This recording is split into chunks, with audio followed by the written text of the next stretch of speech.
Experience the University of Northwestern Ohio College of Technologies. With these kids getting hands-on experience at the racetrack, racing against some of the best drivers and best mechanics in America, I don't know how you get a more valuable education than that. Professional Computer Company Modifieds on the track. This is it, folks. Last feature for them for the year. One more race to go, though. It will be the King of the Quarter Mile. You're looking at a starting lineup. Quite a field as we look down through 13th starting spot, which is Terry Stratton. But, man, I'll tell you what, this ought to be a war. Lomal, Connor Bowlby, Jim Henry in this one. Josh Grieber is your 20th and final starting car. And the 2B, bringing him to the line. Todd Sherman trying to battle around the outside of Darrell Banks right now. And Sherman looks like he's got his car hooked up, and Sherman rockets to the lead. Darrell Banks currently sitting in second spot right now. Everybody tiptoeing through the first four corners as they try and find their spot on the track, and then they'll set off in pursuit of the guy just in front of them. We have a yellow, and we can see that it looks like Jim Henry. I'm pretty sure that would be Jim Henry. Having a tough time of it, and he is sitting down in turn number 4 on the restart. Todd Sherman still leading Darrell Banks. White flag in hand. Jim Henry hanging around in third spot right now. We'll see what he can do. We've seen this young man really capitalize on the racetrack, especially as the race went by. And he's doing everything he has to do as long as he finishes up in the top, I believe it's 12 spots, if I remember correctly. He would win his championship, and that is what Jim Henry is trying to do right now. Sherman looks like he is hauling the mail right now. Henry now working his way around Banks. So it's Todd Sherman right now, followed by Jon Henry. And we'll see if we can get a glimpse of who's sitting in third spot right now. I believe that is the 45P of Brian Post. Yes, it is. And here comes Terry Hull on the low side of Banks. So Darrell Banks slipping backwards right now. He may have that car set up to come in as we get farther into the race. I know Darrell prefers to be on the low side. He's running a Pierce chassis, and I believe those hook up a little bit better on the low side.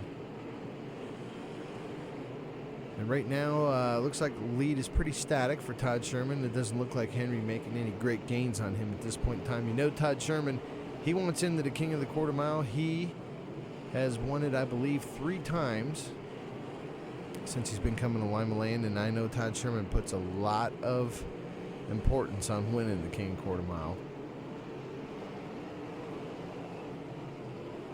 Great shot there off the camera position on the back straightaway. See the U.S. flag flying in the wind there, and those cars just flying it in turns 3 and 4. And it looks like we have a caution on the racetrack. You can see the car down low. And John Burden waving the flag. The 67 car of Eddie Shaner having some problems, along with the 55 of Zach Schrader. We'll get those cars out of the racing groove and go back. It is Sherman, followed by Henry, Post, and the number 40 of Terry Hull right now as we go back, green flag racing. Henry trying to make a move underneath Todd Sherman. That's going to be hard to make stick.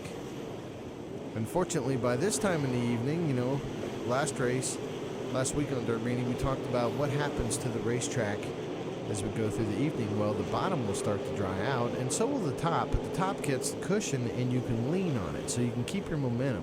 It's extremely hard to drive down on the low side lap after lap and make progress. Some guys find a way to do it. I believe those of you that come to Limaland will remember last year our champion Mike Dussel made a living pedaling his car around the bottom of the racetrack, but it takes a lot of effort to do that. Looks like more problems again for Jim Henry in the backup car for John. That's a second yellow, so he'll be done for the evening. And away we go. And it's still Jon Henry in second place, trying to find a way around Todd Sherman. Brian Post trying to find a way to hold off Terry Hull. Looks like Hull's going to have some momentum, but not enough to clear him. So basically, the top 4 positions, you could throw a blanket over them, and a little bit farther back in the pack, it looks like Darrell Banks seeing some pressure from Jeff Babcock. And Babcock has now gotten around him, and you're looking at Jeff Babcock reeling in the battle between Hull and Post. So Jeff Babcock trying to squeeze his way in there and make some room. And you can have that happen. You got two guys in front of you preoccupied with racing each other, and they don't know that Babcock's coming. And next thing you know, Babcock finds the quickest way around the both of them, and they're both looking at each other going, hey, how'd that happen? And Todd Sherman doing a good job holding off Jon Henry.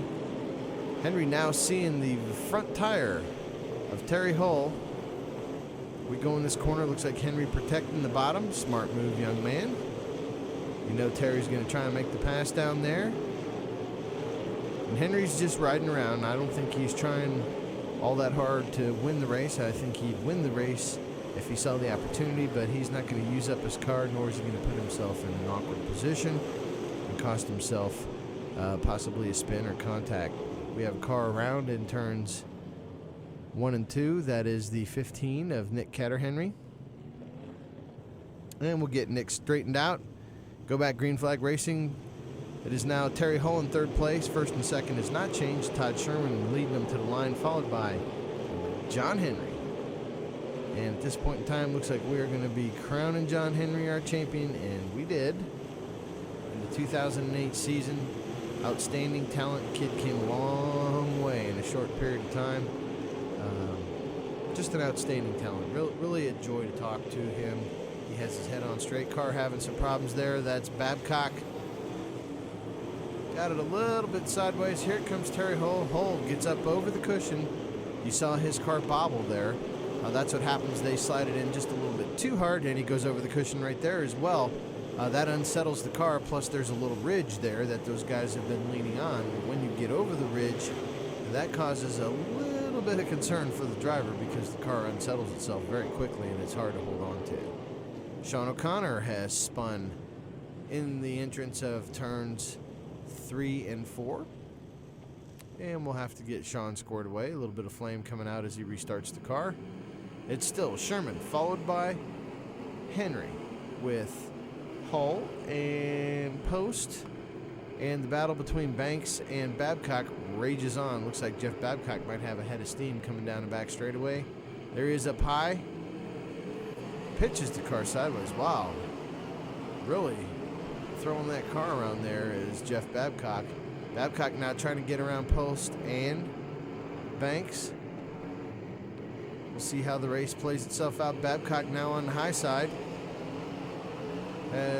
Looks like he's pretty well secured fourth spot. Whoa, Babcock hits the cushion, car gets sideways. Here comes Hull on the bottom side, and we're going to have to replay. Looks like 3 cars had made contact in turns 3 and 4. They're getting themselves refired right now. There is the number 1 car of Kelly Bowlby. He had some problems on the racetrack.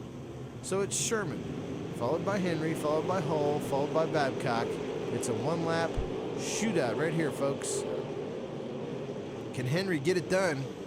Will he find a hole to stick his nose in? Doesn't look like it. Hull's waiting to see if anything happens. He'll sneak in there and take the win. Here comes Henry. He's on the gas. He's trying to get it done. No! How about that? What a great 1-lap finish. Todd Sherman able to keep the momentum up and move his way past Jon Henry at the line. Sherman wins. Henry second. Henry takes home his championship. Terry Hull, Babcock, Banks, Roediger, Post, Anderson, Bailiff. Great run for Sean Bailiff and Terry Stratton. Those are your top 10. Caterhenry finishes in 11th. Great run for Nick Caterhenry. Josh Grieber and Justin Matson, followed by Jeremy Poley, Kelly Bowlby. Well, you try and say that back to back. Sean O'Connor, Schrader, Frankie Lucchini, Jim Henry, and Eddie Shaner.